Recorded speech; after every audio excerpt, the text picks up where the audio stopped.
Dans cette vidéo, je vais proposer un exercice d'enchaînement d'accords qui permettra en même temps de découvrir les accords de septième majeur et les accords de septième de dominante.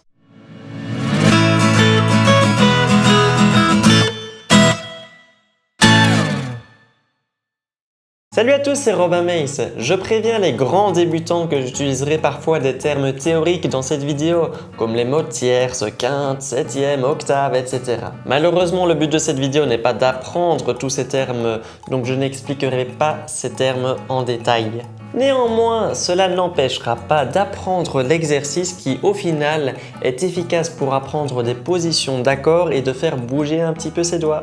Commencez par prendre une position comme celle de Ré majeur sur les 4 cordes aiguës, mais réalisez-la en cinquième position. Le premier doigt vient donc sur la cinquième case de la quatrième corde, le deuxième doigt sur la septième case de la troisième corde, le quatrième doigt sur la huitième case de la deuxième corde et le troisième doigt sur la septième case de la première corde. Pour ceux qui désirent savoir les notes jouées, dans l'ordre des cordes graves vers les cordes aiguës, c'est Sol, Ré, Sol, Si. Nous avons donc un accord parfait de Sol majeur.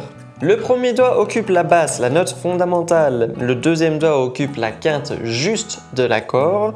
Le quatrième doigt occupe une octave de l'accord.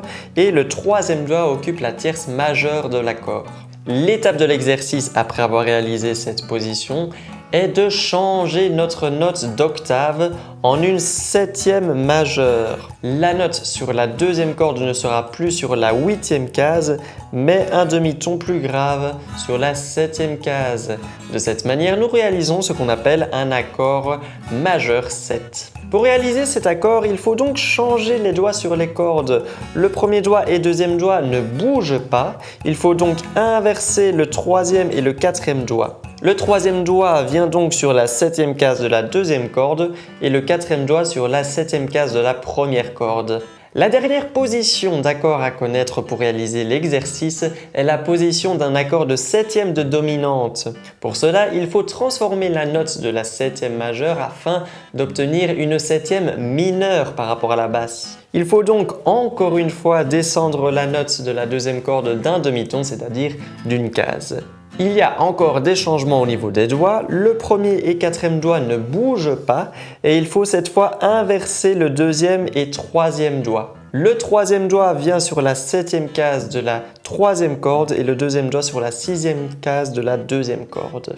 L'exercice consistera donc de passer d'un accord parfait majeur à un accord majeur 7, puis à un accord de septième de dominante et de repasser par un accord majeur 7 avant de reprendre et recommencer à partir de l'accord parfait majeur. Afin de donner un rythme et une pulsation, je propose de jouer les accords en arpège PIMA, des graves vers les aigus, c'est-à-dire de la quatrième corde à la première corde, en croche et de laisser 2 temps complets pour se donner le temps de changer de position d'accord et donc d'échanger les doigts. Voici l'exemple quelques fois d'affilée. 1, 2, 3, 4. 1, 2, 3, 4. 1, 2, 3, 4. 1, 2, 3, 4.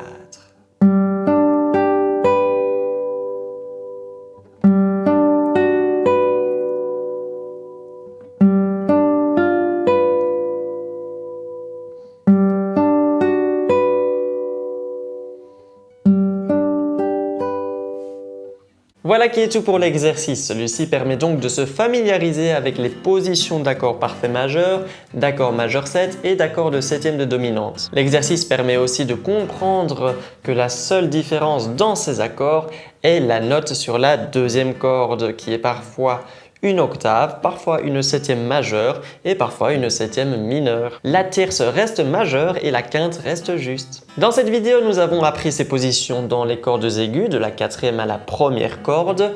Il est fort probable que je fasse une même vidéo dans le futur, mais avec des positions sur d'autres cordes. Petit pouce en l'air si vous avez aimé l'exercice, n'hésitez pas à partager la vidéo dans diverses petites communautés de guitaristes que vous connaissez, cela pourra leur être utile. Abonnez-vous si vous découvrez la chaîne et on se voit dans une prochaine vidéo. Ciao!